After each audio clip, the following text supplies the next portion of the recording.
This is real. Yay. Okay, so welcome. I'm Sharon Svensson Hypnosis, and I'm here today with Amy Leslie, and she's going to share the different ways that hypnosis has changed her life. And when I say hypnosis, that's the tool, but the technique that I use is always the same, which is following the joy.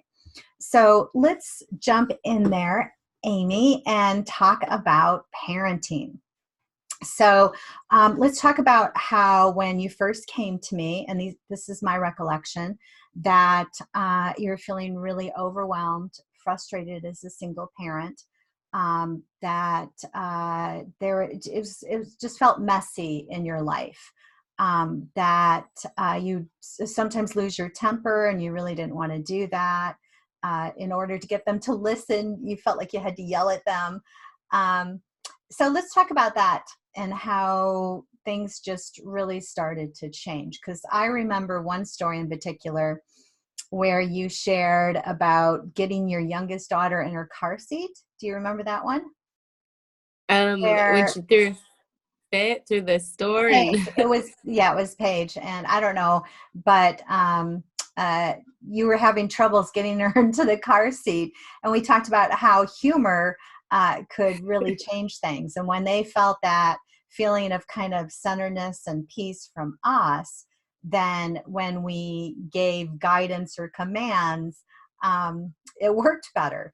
But they could feel it's like fear just makes them even more surly and less cooperative. So, yes. yeah, tell me a little. So yeah, whatever you can remember. Tell me what you can remember from your experience.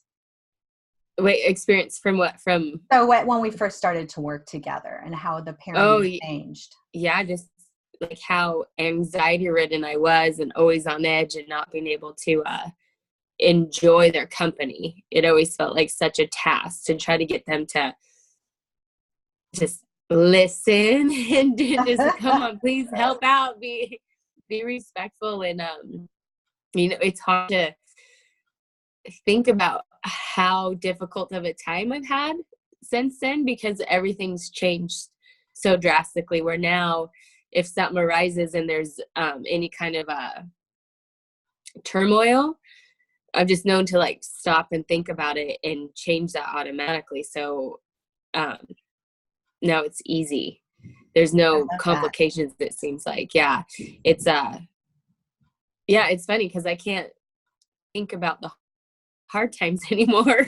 Hey, well, that's I really good. yeah. Yeah, And like yeah. you said, once you go over to that and you take the control situation out of it, and you could look at the children and look at yourself and be like, okay, well, we need communication, and you have to do it in a way where it helps and benefits everybody. And Yeah. that's just kind of the tool that it's been, like you said, do it in joy, and it gets returned.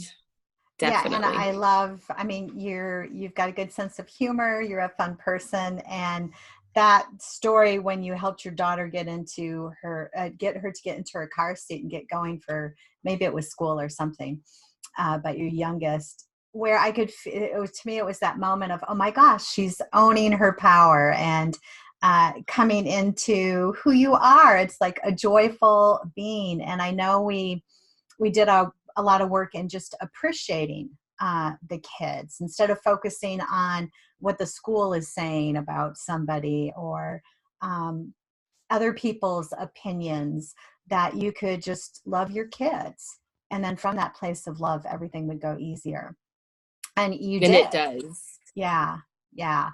So now let's jump to how then you were so happy with the work that we did together that you wanted your kids to see me. So both of them have done, I think, a Mastery of Joy package.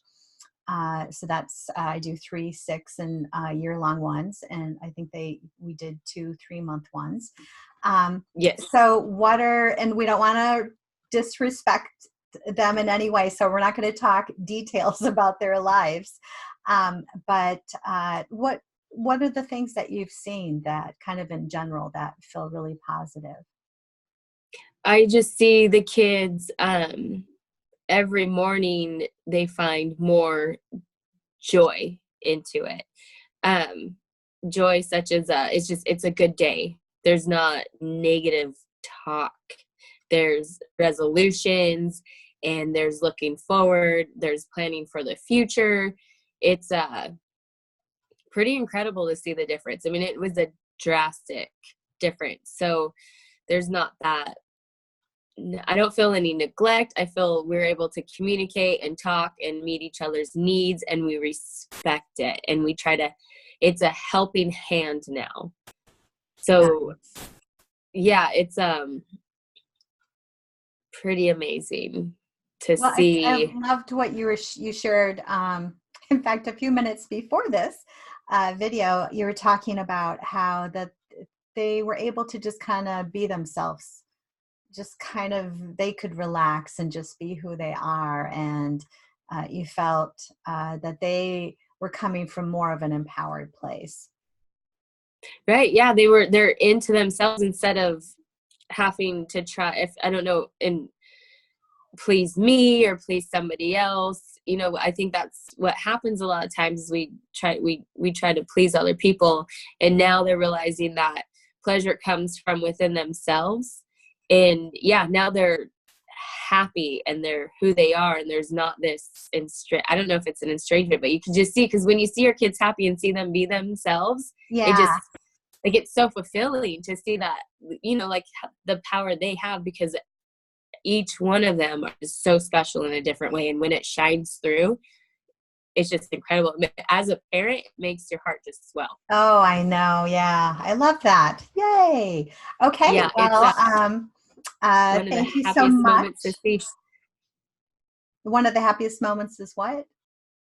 Just seeing your kids like truly happy within themselves. Yes. Yeah. It's very empowering. That's what all parents want. Ah, yeah. All right. Well, thank you so much for joining me, and continue on to our next topic. So join in for the next part of this series. Thank you, Amy. Thank you.